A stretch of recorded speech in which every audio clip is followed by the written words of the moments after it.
ദൈവനാമത്തിന് എല്ലാ മഹത്വവും പുകഴ്ചയും അർപ്പിച്ചുകൊണ്ട് ജീവമൊഴി ബൈബിൾ ധ്യാന ചിന്തകളിലേക്ക് ഏവരെയും ഹാർദവമായി സ്വാഗതം ചെയ്യുന്നു. ജീവിതത്തിൻ്റെ വ്യത്യസ്ത തലങ്ങളിൽ കഴിയുന്നവർ ഇന്ന് ഈ സന്ദേശം ശ്രദ്ധിക്കുന്നുണ്ട് എന്ന് ഞങ്ങൾ മനസ്സിലാക്കുന്നു. ദൈനംദിന ജീവിതത്തിൽ യഥാർത്ഥമായ സമാധാനവും സന്തോഷവും ആഗ്രഹിക്കുന്നവരും വിവിധ ചോദ്യങ്ങൾക്ക് ഉത്തരം കണ്ടെത്തുവാൻ പരിശ്രമിക്കുന്നവരും അനേക പ്രശ്നങ്ങൾക്ക് പരിഹാരം കണ്ടെത്തുവാൻ ആഗ്രഹിക്കുന്നവരും ഈ ദൂത് ശ്രവിക്കുന്നവരിൽ കണ്ടേക്കാം. എന്നാൽ പ്രത്യാശയുടെ ഉറപ്പും നിത്യജീവന്റെ വാഗ്ദാനവും ബൈബിളിൽ കണ്ടെത്തുവാൻ കഴിയും എന്നത് തികച്ചും ഒരു സുവാർത്ത തന്നെയാണ്. തുടർന്ന് കേൾക്കുന്ന ദൈവിക സന്ദേശം ഏവർക്കും ആത്മീയ അനുഗ്രഹത്തിന് മുഖാന്തരമായി തീരട്ടെ എന്ന് ആത്മാർത്ഥമായി ഞങ്ങൾ പ്രാർത്ഥിക്കുന്നു.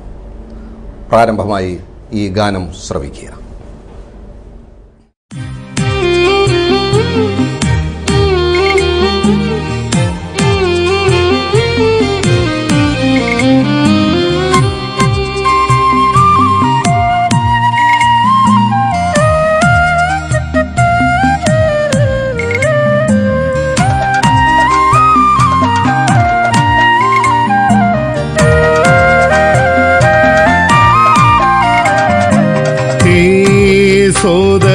സാദരം നീ ശ്രവിക്കുക ദൈവവചനം.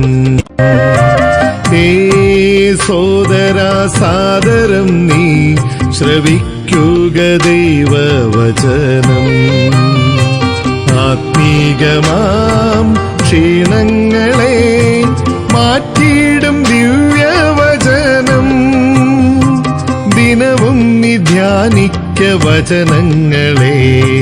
ഹേ സോദരാ സാദരം നീ ശ്രവിക്കുക ദൈവവചനം. ഹേ സോദരാ സാദരം നീ ശ്രവിക്കുക ദൈവവചനം.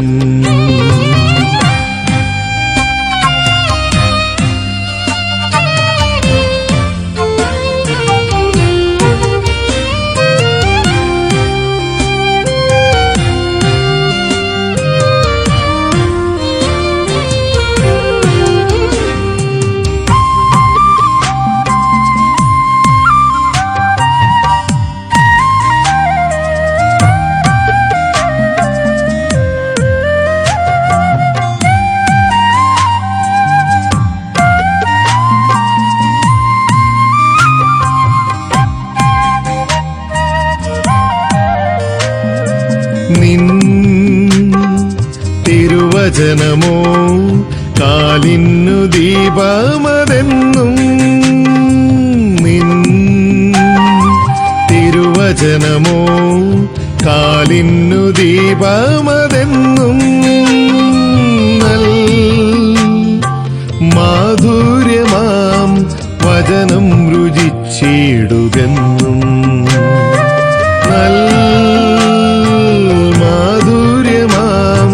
വചനം രുചിച്ചിടുകെന്നും. ഹേ സോദരാ സാദരം നീ ശ്രവിക്കുക ദൈവവചനം. ഹേ സോദരാ സാദരം നീ ശ്രവിക്കുക ദൈവവചനം.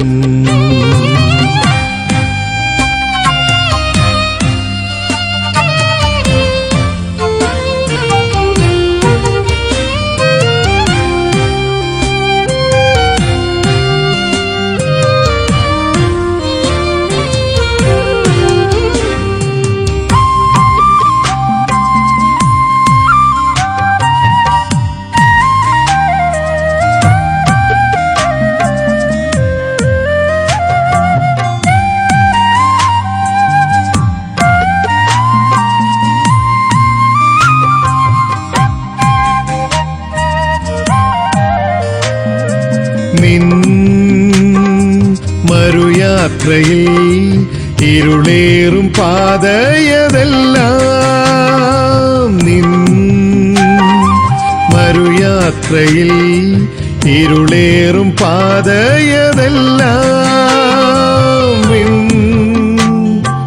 തേജസ്സിനാൽ നാഥൻ നയിച്ചിടും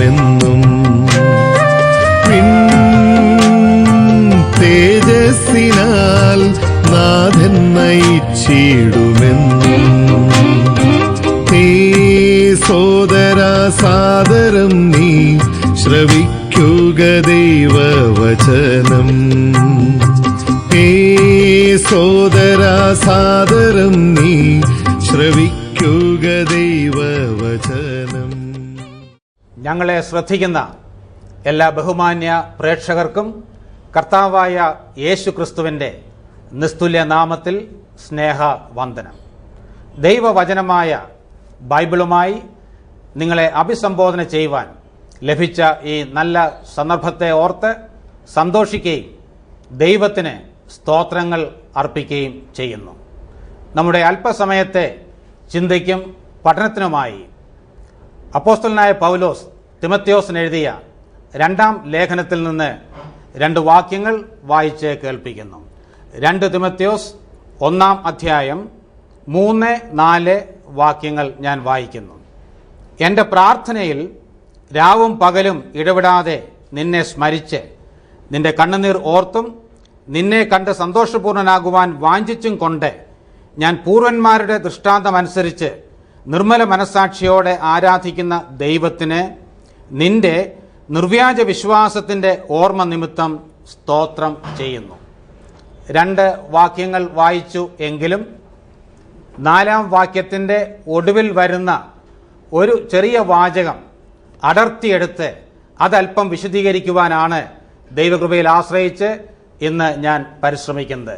ഇവിടെ അപ്പോസ്തലനായ പൗലോസ് എഴുതുകയാണ്, എൻ്റെ ദൈവത്തിന് നിന്റെ നിർവ്യാജ വിശ്വാസത്തിൻ്റെ ഓർമ്മ നിമിത്തം സ്തോത്രം ചെയ്യുന്നു. അപ്പോസ്തലനായ പൗലോസിനെയാണ് ലോകം കണ്ട ഏറ്റവും വലിയ ക്രിസ്ത്യാനി എന്ന് ക്രൈസ്തവർ പൊതുവെ കരുതുന്നത്. പൗലോസ് എഴുതിയ 13 ലേഖനങ്ങൾ, അതായത് എബ്രായ ലേഖനം ഒഴിച്ച് 13 ലേഖനങ്ങൾ നമുക്ക് ലഭ്യമാണ്. തൻ്റെ ഏറ്റവും ഒടുവിലത്തെ ലേഖനമാണ് തിമോഥെയോസിന് എഴുതിയ 2-ാം ലേഖനം. റോമിലെ കാരാഗൃഹത്തിൽ കിടന്നുകൊണ്ട് വിശ്വാസത്തിൽ സ്വന്തം പുത്രനായ തിമോഥെയോസിന് എഴുതിയ ലേഖനം. പൗലോസിൻ്റെ ലേഖനങ്ങൾ നാം പരിശോധിച്ചാൽ എല്ലാ ലേഖനങ്ങളിലും ഒരുപോലെ കാണുന്ന ഒരു പ്രത്യേക രചനാ ശൈലിയുണ്ട്. അതെന്താണെന്ന് ചോദിച്ചാൽ, തൻ്റെ ലേഖനങ്ങളുടെ എല്ലാം പ്രാരംഭത്തിൽ താൻ തൻ്റെ പേർ വെളിപ്പെടുത്തും. അത് കഴിഞ്ഞിട്ട് താൻ ആർക്ക് ലേഖനം എഴുതുന്നുവോ ആ വ്യക്തിയുടെ അല്ലെങ്കിൽ സഭയുടെ പേര് പരാമർശിച്ച് ആശംസകൾ അർപ്പിക്കും. തുടർന്ന് ആ വ്യക്തിയുടെ അല്ലെങ്കിൽ സഭയുടെ ജീവിതത്തിലെ ഒരു നല്ല കാര്യം എടുത്ത് പറഞ്ഞ് പ്രശംസിക്കുകയും അതിൻ്റെ അടിസ്ഥാനത്തിൽ ദൈവത്തിന് സ്തോത്രം അർപ്പിക്കുകയും ചെയ്യും. തൻ്റെ മിക്കവാറും എല്ലാ ലേഖനങ്ങളിലും ഈ ക്രമം താൻ വളരെ കൃത്യമായി പാലിക്കുന്നുണ്ട്. നാം വായിച്ച ഈ വേദഭാഗത്തും ഈ ഒരു ക്രമം നമുക്ക് കാണുവാൻ സാധിക്കും. ഈ ഭാഗത്തിൻ്റെ അടിസ്ഥാനത്തിൽ അപ്പോസ്തലനായ പൗലോസിൻ്റെ ഒരു സ്വഭാവ സവിശേഷത ചൂണ്ടിക്കാണിക്കാൻ ഞാൻ ആഗ്രഹിക്കുന്നു. എന്താണത് എന്ന് ചോദിച്ചാൽ, മറ്റുള്ളവരുടെ ജീവിതത്തിലെ നന്മകൾ കണ്ടെത്തുകയും അത് എടുത്തു പറഞ്ഞ് പ്രശംസിക്കുകയും അതിൻ്റെ അടിസ്ഥാനത്തിൽ ദൈവത്തിന് സ്തോത്രം അർപ്പിക്കുകയും ചെയ്യുന്നതിൽ അപ്പോസ്തലനായ പൗലോസ് അത്യുത്സാഹിയായിരുന്നു. ഇത് വളരെ ശ്രദ്ധിക്കേണ്ട ഒരു ഗുണവിശേഷമാണ്. എന്തുകൊണ്ടാണ് ഞാൻ അങ്ങനെ പറഞ്ഞതെന്ന് അറിയാമോ? സാധാരണ മനുഷ്യ സ്വഭാവം എന്താണെന്ന് നമുക്ക് അറിയാം. നാം ഒരാളിനെ അല്ലെങ്കിൽ ഒരു സംഘടനയെക്കുറിച്ച് കേൾക്കുമ്പോൾ, ഒരു സഭയെക്കുറിച്ച് കേൾക്കുമ്പോൾ, ആ വ്യക്തിയുടെ അല്ലെങ്കിൽ സഭയുടെ ജീവിതത്തിലെ തിന്മകളാണ് നന്മകളെക്കാൾ ഉപരിയായി നമ്മുടെ ശ്രദ്ധയിൽ വരുന്നത്. എന്നാൽ അപ്പോസ്തലനായ പൗലോസ് തികച്ചും വ്യത്യസ്തനായിരുന്നു. സാധാരണ മനുഷ്യ സ്വഭാവം ഇങ്ങനെയാണ് എന്ന് ഞാൻ പറഞ്ഞത് തെളിയിക്കുവാൻ വളരെ വർഷങ്ങൾക്ക് മുമ്പ് നടന്ന ഒരു സംഭവം ഞാൻ ഇങ്ങനെ വിവരിക്കാറുണ്ട്. ഞാൻ കേട്ടിട്ടുള്ളൊരു സംഭവമാണ്. ഒരിക്കൽ ഒരു പള്ളിയിലെ പുരോഹിതൻ തൻ്റെ ഇടവകയിലെ അംഗങ്ങളുടെ മനോഭാവം പരിശോധിക്കുവാനായിട്ട് ഒരു ചെറിയ മനഃശാസ്ത്ര പരീക്ഷണം നടത്തി. പതിവ് പോലെ ഒരു ഞായറാഴ്ച പ്രസംഗിക്കുവാനായി ഇതുപോലെ പ്രസംഗപീഠത്തിൻ്റെ സമീപം നിന്നുകൊണ്ട് അദ്ദേഹം ഇങ്ങനെ പറഞ്ഞു, ഇന്ന് പ്രസംഗിക്കുന്നതിന് മുമ്പേ നിങ്ങളുടെ മനോഭാവം ഒന്ന് പരിശോധിക്കുവാനായിട്ട് ഒരു ചെറിയ പരീക്ഷണം ഞാൻ നടത്താൻ പോകുകയാണ്. താൻ കൊണ്ടുവന്നിട്ടുള്ള ഇതുപോലെ ഒരു വെള്ള പേപ്പർ എടുത്ത് താൻ ഉയർത്തി എല്ലാവരെയും കാണിച്ചു. ഒന്നും എഴുതിയിട്ടില്ലാത്ത ഒരു വെള്ള പേപ്പർ. അതിനുശേഷം തൻ്റെ പോക്കറ്റിൽ നിന്ന് പേന എടുത്ത്, മഷി നിറച്ച ആ പേന എടുത്ത് അത് തുറന്ന് ഒരു തുള്ളി കറുത്ത മഷി ഈ വെളുത്ത പേപ്പറിന്റെ വലതുവശത്തെ മുകളിലത്തെ മൂലയിൽ ഒഴിച്ചു. ഫാൻ മുകളിൽ കറങ്ങിക്കൊണ്ടിരിക്കുകയായിരുന്നു. അതിന് താഴെ ഈ പേപ്പർ ഇങ്ങനെ പിടിച്ചു. എന്ത് സംഭവിച്ചു എന്ന് നമുക്ക് ഊഹിക്കാം. ആ കറുത്ത മഷി അവിടെ പടർന്ന് ഒരു ചെറിയ കറുത്ത പാട് ഈ പേപ്പറിൽ ഉണ്ടാക്കി. അതിനുശേഷം ആ പേപ്പർ വീണ്ടും എല്ലാവരെയും കാണിച്ചു. എന്നിട്ട് അദ്ദേഹം ഇങ്ങനെ പറഞ്ഞു, ഈ പേപ്പർ ഞാനിപ്പോൾ നിങ്ങളുടെ കൈവശം തരാൻ പോകുകയാണ്. അത് നിങ്ങളുടെ കയ്യിൽ കിട്ടുമ്പോൾ ഈ പേപ്പറിൽ നോക്കിയിട്ട് ഈ പേപ്പറിനെ കുറിച്ച് ഒരു ചെറിയ വാചകത്തിൽ നിങ്ങളുടെ അഭിപ്രായം എഴുതി അടുത്തിരിക്കുന്ന ആളിന് അത് കൈമാറണം. മുൻനിരയിൽ ആദ്യം ഇരുന്ന ആളിന്റെ കൈവശം ഈ പേപ്പർ കൊടുത്തു. അദ്ദേഹം സ്വാഭാവികമായിട്ട് പേപ്പറിൽ നോക്കിയപ്പോൾ എങ്ങോട്ടാണ് നോക്കിയത് എന്ന് നമുക്ക് ഊഹിക്കാവുന്നതേ ഉള്ളൂ. താൻ ആ കറുത്ത പാടിൽ നോക്കിയിട്ട് ഇങ്ങനെ എഴുതി, ഇത് നല്ല ഒരു വെള്ള പേപ്പർ ആയിരുന്നു. ആരോ സുബോധമില്ലാത്തയാൾ ഇത് മഷിയൊഴിച്ച് വൃത്തികേടാക്കി. അച്ഛൻ ഇത് ചെയ്യുന്നത് ഇദ്ദേഹം കണ്ടതാണ്. എങ്കിലും സുബോധമില്ലാത്ത ആരോ ആണ് ഇത് ചെയ്തത് എന്ന് താൻ രേഖപ്പെടുത്തി ആ പേപ്പർ അടുത്തിരിക്കുന്ന ആളിന് കൊടുത്തു. ഇങ്ങനെ അനേകരുടെ കയ്യിൽ ഈ പേപ്പർ മാറി മാറി എത്തി. ഓരോരുത്തരും ഈ കറുത്ത പാടിനെ കുറിച്ചാണ് അഭിപ്രായം രേഖപ്പെടുത്തുന്നത്. അല്പം കഴിഞ്ഞപ്പോൾ ഒരു മനുഷ്യൻ ഇങ്ങനെ എഴുതി, ഈ കറുത്ത പാട് കാണുമ്പോൾ ഒരു LKG കുട്ടി വരച്ച ഇന്ത്യയുടെ ഭൂപടമാണ് എൻ്റെ മനസ്സിലേക്ക് കടന്നു വരുന്നത്. നല്ല അഭിപ്രായം. അത് കഴിഞ്ഞപ്പോൾ വേറെ ഒരാൾ എഴുതി, ഈ കറുത്ത പാട് കാണുമ്പോൾ ഒരു കരിങ്കുരങ്ങിന്റെ മുഖമാണ് എൻ്റെ മനസ്സിലേക്ക് കടന്നു വരുന്നത്. അതിന് തൊട്ടു താഴെ മൂന്നാമതൊരാൾ എഴുതി, ഈ കറുത്ത പാട് ഇന്ത്യയുടെ ഭൂപടവുമല്ല, കരിങ്കുരങ്ങിന്റെ മുഖവുമല്ല, ഇത് സാക്ഷാൽ അച്ഛന്റെ മുഖം തന്നെയാണ്. ഇങ്ങനെ ഈ കറുത്ത പാടിനെ കുറിച്ച് അനേകർ അഭിപ്രായം എഴുതി. ഏകദേശം 50 പേർ അഭിപ്രായം എഴുതിയപ്പോൾ 49 പേരും ഈ കറുത്ത പാടിനെ അടിസ്ഥാനമാക്കി പേപ്പറിനെ കുറിച്ച് മോശമായ അഭിപ്രായമാണ് രേഖപ്പെടുത്തിയത്. എന്നാൽ ഒടുവിൽ ഒരാൾ മാത്രം ഇങ്ങനെ എഴുതി, ഈ പേപ്പർ ഇപ്പോഴും നല്ല വെള്ള പേപ്പറാണ്, ഇതെന്തെങ്കിലും നല്ല കാര്യത്തിന് ഉപയോഗിക്കാം. ഒന്ന് ചിന്തിച്ച് നോക്കിക്കേ, ഈ കറുത്ത പാട് എന്ന് പറയുന്നത് ആ പേപ്പറിന്റെ 1% പോലുമില്ല. 99%-ലധികവും ഇപ്പോഴും ഈ പേപ്പർ നല്ല വെള്ള പേപ്പറാണ്. എന്നാൽ എല്ലാവരും ആ കറുത്ത പാടിനെയാണ് ശ്രദ്ധിക്കുന്നത്. അതുകൊണ്ടാണ് ഞാൻ ആദ്യം പറഞ്ഞത്, സാധാരണ മനുഷ്യ സ്വഭാവം എന്ന് പറയുന്നത് മറ്റുള്ളവരുടെ ജീവിതത്തിലെ തിന്മകൾ കണ്ടെത്തുക എന്നതാണ്. അപ്പോസ്തലനായ പൗലോസ് തികച്ചും വ്യത്യസ്തനായ ഒരു വ്യക്തിയായിരുന്നു. മറ്റുള്ളവരുടെ ജീവിതത്തിലെ നന്മകൾ കണ്ടെത്തി പ്രശംസിക്കുക മാത്രമല്ല, ഉടൻ തന്നെ അതിന്റെ അടിസ്ഥാനത്തിൽ പൗലോസ് ദൈവത്തിന് സ്തോത്രം അർപ്പിച്ചു. എന്തുകൊണ്ടാണ് പൗലോസ് ദൈവത്തിന് സ്തോത്രം അർപ്പിച്ചത്? അപ്പോസ്തലനായ പൗലോസിന് അറിയാം, ദൈവമാണ് എല്ലാ നന്മയുടെയും ഉറവിടം. വെറുതെയല്ല യാക്കോബ് 1:17 യാക്കോബ് ഇങ്ങനെ എഴുതുന്നു, എല്ലാ നല്ല ദാനവും തികഞ്ഞ വരമൊക്കെയും ഉയരത്തിൽ നിന്ന് വെളിച്ചങ്ങളുടെ പിതാവിങ്കൽ നിന്ന് ഇറങ്ങി വരുന്നു. ദൈവത്തിന് സ്തോത്രം. എല്ലാ നല്ല ദാനത്തിന്റെയും ഉറവിടം ദൈവം തന്നെയാണ്. അതുകൊണ്ടാണ് പൗലോസ് ആ കാര്യം ഓർത്ത് ദൈവത്തിന് സ്തോത്രം അർപ്പിക്കുന്നത്. ഇവിടെ നിന്നുകൊണ്ട് ഞാൻ ഇങ്ങനെ പറയട്ടെ, അപ്പോസ്തലനായ പൗലോസിന്റെ ഈ നല്ല ജീവിത മാതൃക, ആ സ്വഭാവ സവിശേഷത നാമും ദൈവകൃപയിൽ ആശ്രയിച്ച് നമ്മുടെ ജീവിതത്തിൽ അനുകരിക്കേണ്ടത് അത്യാവശ്യമാണ്. ഞാൻ മുന്നോട്ട് പോകട്ടെ. എന്താണ് അപ്പോസ്തലനായ പൗലോസ് തിമോഥെയോസിനെ കുറിച്ച് പറയുന്നത്? അല്ലയോ തിമോഥെയോസേ, നിന്റെ നിർവ്യാജ വിശ്വാസത്തിന്റെ ഓർമ്മ നിമിത്തം. ആ പ്രയോഗവും വളരെ ശ്രദ്ധേയമാണ്. കാരാഗ്രഹത്തിൽ കിടക്കുന്ന, മരണം പ്രതീക്ഷിച്ചു കിടക്കുന്ന വൃദ്ധനായ പൗലോസ് കഴിഞ്ഞ കാലങ്ങളിൽ തിമോഥെയോസും ഒരുമിച്ച് ജീവിച്ച് പ്രവർത്തിച്ച ആ നല്ല കാലഘട്ടത്തിലെ ചില സന്ദർഭങ്ങൾ, സംഭവങ്ങൾ, അനുഭവങ്ങളൊക്കെ അയവിറക്കുകയാണ്. ചില മധുരിക്കുന്ന സ്മരണകൾ തന്റെ മനസ്സിലേക്ക് ഇപ്പോൾ കടന്നു വരികയാണ്. ഒരു പക്ഷെങ്കിൽ അധികം നാളുകൾ അവർ ഒരുമിച്ച് പ്രവർത്തിച്ചു കാണുകയില്ല. എന്നാൽ ആ ചുരുങ്ങിയ കാലയളവ് കൊണ്ട് മറക്കാനാവാത്ത, മായ്ക്കാനാവാത്ത ചില മധുര സ്മരണകൾ അപ്പോസ്തലനായ പൗലോസിന്റെ മനസ്സിൽ നിക്ഷേപിക്കുന്നതിന് തിമോഥെയോസിന് കഴിഞ്ഞു എന്നുള്ളത് പ്രസ്താവ്യമാണ്. ഞാനിങ്ങനെ പറയട്ടെ, പ്രിയപ്പെട്ടവരെ, നമ്മുടെ ജീവിതത്തിൽ നാം ഓരോ ദിവസവും മറ്റുള്ളവരുമായി സഹകരിക്കുമ്പോൾ നാം അറിഞ്ഞോ അറിയാതെയോ നല്ലതോ തീയതോ ആയ ചില ഓർമ്മകൾ മറ്റുള്ളവരുടെ ഹൃദയത്തിൽ നിക്ഷേപിക്കുന്നവരാണ്. എന്നാൽ ഏതു തരത്തിലുള്ള ഓർമ്മകളാണ് നാം മറ്റുള്ളവരുടെ മനസ്സിൽ ശേഷിപ്പിക്കുന്നത് എന്ന് നാം ആത്മപരിശോധന നടത്തേണ്ടത് ആവശ്യമാണ്. നമ്മെക്കുറിച്ച് ചിന്തിക്കുമ്പോൾ മറ്റുള്ളവർക്ക് ദൈവത്തിന് സ്തോത്രം അർപ്പിക്കുവാൻ, ഹൃദയത്തിൽ സന്തോഷം പകരുന്ന നിലയിലുള്ള ഏതെങ്കിലും ഓർമ്മകൾ നാം ശേഷിപ്പിക്കുന്നുണ്ടോ? ഇല്ലെങ്കിൽ നമ്മുടെ തെറ്റുകളെ തിരുത്തേണ്ടത് ആവശ്യമാണ്. എന്താണ് അപ്പോസ്തലനായ പൗലോസ് ഇവിടെ പറയുന്നത്? നിന്റെ നിർവ്യാജ വിശ്വാസത്തിന്റെ ഓർമ്മ നിമിത്തം. നിർവ്യാജ വിശ്വാസം, ആ പ്രയോഗവും അല്പം ഒന്ന് വിശദീകരിക്കേണ്ടത് ആവശ്യമാണ്. എന്താണ് വിശ്വാസം എന്ന് പറയുന്നത്?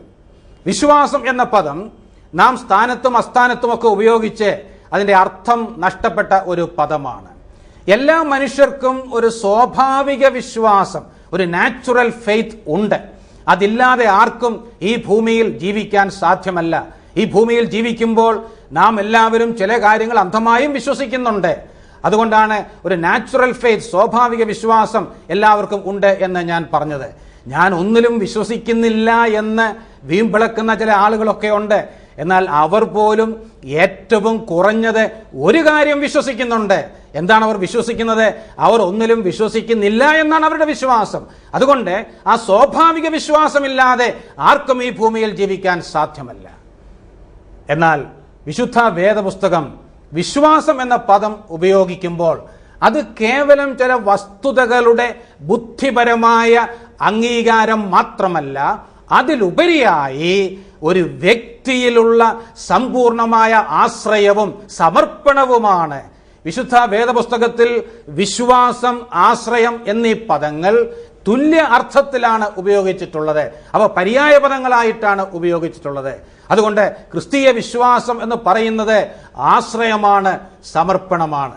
പുതിയ നിയമം നാം ശ്രദ്ധിച്ചു വായിച്ചാൽ വിശ്വാസം എന്ന പദം രണ്ട് പ്രധാന അർത്ഥങ്ങളിൽ ഉപയോഗിച്ചിട്ടുള്ളതായിട്ട് മനസ്സിലാക്കാൻ സാധിക്കും. രണ്ട് പ്രധാന അർത്ഥങ്ങളിൽ എന്നോ അല്ലെങ്കിൽ വിശ്വാസത്തിന്റെ രണ്ട് വശങ്ങളെന്നോ രണ്ട് തലങ്ങളെന്നോ അവയെ വിളിക്കാം. അവ ഇവയാണ്: രക്ഷിക്കുന്ന വിശ്വാസം, സേവിങ് ഫെയ്ത്ത്; രണ്ട്, നിലനിർത്തുന്ന വിശ്വാസം, സസ്റ്റെയിനിങ് ഫെയ്ത്ത്. ഇവ രണ്ടും വളരെ ചുരുക്കമായി പറഞ്ഞ് മുന്നോട്ട് പോകാൻ ഞാൻ ആഗ്രഹിക്കുന്നു. എന്താണ് രക്ഷിക്കുന്ന വിശ്വാസം? വേദപുസ്തകം പഠിപ്പിക്കുന്ന മാറ്റമില്ലാത്തൊരു സത്യം ഇതാണ്: എല്ലാ മനുഷ്യരും പാപികളാണ്. പാപത്തിന്റെ ശിക്ഷ എന്ന് പറയുന്നത് മരണമാണ്, നിത്യമരണം, നിത്യനരകം, നിത്യശിക്ഷാവിധി. അപ്പോൾ പാപിയായ ഒരു മനുഷ്യനെ നിത്യശിക്ഷയിൽ നിന്ന്, നിത്യനരകത്തിൽ നിന്ന് വിടുവിച്ച് അവന് നിത്യജീവനും നിത്യസ്വർഗവും സമ്മാനിക്കുന്ന വിശ്വാസമാണ് രക്ഷിക്കുന്ന വിശ്വാസം. എന്നാൽ ഈ വിശ്വാസം കേവലം ഒരു ഉപദേശത്തിലോ തത്വചിന്തയിലോ സിദ്ധാന്തത്തിലോ ഉള്ള വിശ്വാസമല്ല. പിന്നെയോ ഞാൻ നേരത്തെ പറഞ്ഞതുപോലെ ഒരു വ്യക്തിയിലുള്ള വിശ്വാസമാണ്, ഒരു വ്യക്തിയിലുള്ള സമ്പൂർണമായ ആശ്രയമാണ്. അതുകൊണ്ടാണ് ഈ അധ്യായത്തിന്റെ 12-ാം വാക്യത്തിൽ ഇവിടെ അപ്പോസ്തലനായ പൗലോസ് ഇങ്ങനെ എഴുതുന്നു: ഞാൻ ആരെ വിശ്വസിച്ചിരിക്കുന്നു എന്ന് ഞാൻ അറിയുന്നു. ഞാൻ എന്ത് വിശ്വസിക്കുന്നു എന്നല്ല, ഞാൻ ആരെ അല്ലെങ്കിൽ ആരിലാണ് എൻ്റെ വിശ്വാസം അർപ്പിച്ചിരിക്കുന്നത് എന്ന് ഞാൻ അറിയുന്നു. അപ്പോൾ യേശുക്രിസ്തുവിൽ വിശ്വസിക്കുന്ന ഒരുവൻ എന്താണ് കർത്താവായ യേശുക്രിസ്തുവിനെ കുറിച്ച് വിശ്വസിക്കേണ്ടത്? 2000 വർഷങ്ങൾക്ക് മുമ്പ് ഗോൽഗോഥായിലെ ക്രൂശിൽ ആകാശത്തിനും ഭൂമിക്കും നടുവിൽ, ദൈവത്തിനും മനുഷ്യർക്കും നടുവിൽ ഏക മധ്യസ്ഥനായി മരിച്ച് അടക്കപ്പെട്ട് ഉയർത്തെഴുന്നേറ്റ് ഇന്നും ജീവിക്കുന്ന ദൈവപുത്രനായ യേശുക്രിസ്തുവിന്റെ മരണം, ആ ക്രൂശ് മരണം അവന്റെ പാപത്തിന്റെ പരിഹാരത്തിനു വേണ്ടിയായിരുന്നു. അവന്റെ പകരക്കാരനായിട്ടാണ് കർത്താവായ യേശുക്രിസ്തു മരിച്ചതെന്ന് അവൻ അറിഞ്ഞ് അംഗീകരിച്ച് യേശുക്രിസ്തുവിൽ സമ്പൂർണമായി ആശ്രയിച്ച് യേശുക്രിസ്തുവിനെ അവന്റെ ജീവിതത്തിന്റെ രക്ഷിതാവും കർത്താവുമായി സ്വീകരിക്കുമ്പോഴാണ് രക്ഷിക്കുന്ന വിശ്വാസം അവൻ യേശുക്രിസ്തുവിൽ അർപ്പിക്കുന്നത്. ആ വിശ്വാസമാണ് അവന് പാപമോചനവും അതുപോലെ നിത്യജീവനും സമ്മാനിക്കുന്നത്. ആ വിശ്വാസമാണ് അവനെ ദൈവപൈതലാക്കി തീർക്കുന്നത്. എന്നാൽ അങ്ങനെ രക്ഷിക്കുന്ന വിശ്വാസത്തിന്റെ ഉടമകളായി തീർന്ന വ്യക്തികൾ അനുദിന ജീവിതത്തിൽ ഈ വിശ്വാസം പ്രവൃത്തിയിൽ കൂടെ പ്രകടമാക്കേണ്ടത് ആവശ്യമാണ്. അതിനെയാണ് നിലനിർത്തുന്ന വിശ്വാസം എന്ന് പറയുന്നത്. വാസ്തവത്തിൽ നിലനിർത്തുന്ന വിശ്വാസം എന്ന് പറയുന്നത് ജീവിതത്തിൽ കൂടെ വെളിപ്പെട്ടു വരുന്ന വിശ്വാസമാണ്. ഇവിടെ അപ്പോസ്തലനായ പൗലോസ് തിമോഥെയോസിനെ പ്രശംസിച്ച് പറയുമ്പോൾ ഒരു പക്ഷെങ്കിൽ ഈ രണ്ട് ആശയങ്ങളും തന്റെ മനസ്സിൽ കാണും. എന്നാൽ കൂടുതലായി നിലനിർത്തുന്ന വിശ്വാസത്തെയാണ് ഇവിടെ അപ്പോസ്തലൻ പ്രശംസിക്കുന്നത്. എന്തുകൊണ്ടാണ് ഞാൻ അങ്ങനെ പറഞ്ഞത്? രക്ഷിക്കുന്ന വിശ്വാസത്തിന്റെ കാര്യത്തിൽ എല്ലാവരും തുല്യരാണ്, എന്നാൽ നിലനിർത്തുന്ന വിശ്വാസത്തിന്റെ കാര്യത്തിൽ ഓരോരുത്തരും വ്യത്യസ്തരാണ്. അപ്പോസ്തലനായ പൗലോസിന് എങ്ങനെ മനസ്സിലായി തിമോഥെയോസിന്റെ വിശ്വാസം നിർവ്യാജ വിശ്വാസമാണെന്ന്? എന്താണ് നിർവ്യാജ വിശ്വാസം എന്ന് പറഞ്ഞാൽ? കപടമില്ലാത്തത്, മായമില്ലാത്ത വിശ്വാസം, യഥാർത്ഥമായ വിശ്വാസം. മറ്റൊരു നിലയിൽ പറഞ്ഞാൽ പൗലോസ് പറയുന്നത്, തിമോഥെയോസേ, നിന്റെ വിശ്വാസം ഒറിജിനലാണ്, ഡ്യൂപ്ലിക്കേറ്റ് അല്ല. എങ്ങനെയാണ് പൗലോസിന് മനസ്സിലായത്? തീർച്ചയായും വിശ്വാസത്തിന്റെ, നിർവ്യാജ വിശ്വാസത്തിന്റെ ചില ലക്ഷണങ്ങളിൽ കൂടെ. ഒരു ലക്ഷണം മാത്രം പറഞ്ഞ് ഞാൻ ഈ ചിന്ത അവസാനിപ്പിക്കാൻ ആഗ്രഹിക്കുന്നു. നമ്മുടെ വിശ്വാസം നിർവ്യാജ വിശ്വാസമാണെങ്കിൽ ഒന്നാമതായി അത് മറ്റുള്ളവർക്കും ദൃശ്യമാകും, ബോധ്യമാകും. എങ്ങനെ അറിയാം എന്ന് ചോദിച്ചാൽ, മർക്കോസിന്റെ സുവിശേഷം 2-ാം അധ്യായത്തിൽ ഈ സത്യം വെളിവാക്കുന്ന ഒരു സംഭവം മർക്കോസ് വിവരിക്കുന്നുണ്ട്. അവിടെ 4 പേർ ചേർന്ന് ഒരു പക്ഷവാത രോഗിയെ യേശുക്രിസ്തുവിന്റെ അടുക്കൽ കൊണ്ടുവരികയാണ്. 2:5 നാം ഇങ്ങനെ വായിക്കുന്നു, യേശു അവരുടെ വിശ്വാസം കണ്ടിട്ട്, യേശു അവരുടെ വിശ്വാസം കണ്ടു. വിശ്വാസം കാണാൻ കഴിയുന്ന ഒന്നാണോ? വിശ്വാസം അതിൽ തന്നെ ദൃശ്യമല്ല, അത് അദൃശ്യമായ ആന്തരികമായ ആത്മീയ അനുഭവമാണെങ്കിലും യഥാർത്ഥ വിശ്വാസത്തിന് ദൃശ്യമായ ചില പ്രകടനങ്ങളുണ്ട്. യേശു അവരുടെ വിശ്വാസം എങ്ങനെയാണ് കണ്ടത്? അവരുടെ വിശ്വാസത്തിന്റെ പ്രവൃത്തികളിൽ കൂടെ. പൗലോസ് എങ്ങനെയാണ് തിമോഥെയോസിന്റെ വിശ്വാസം കണ്ടത്?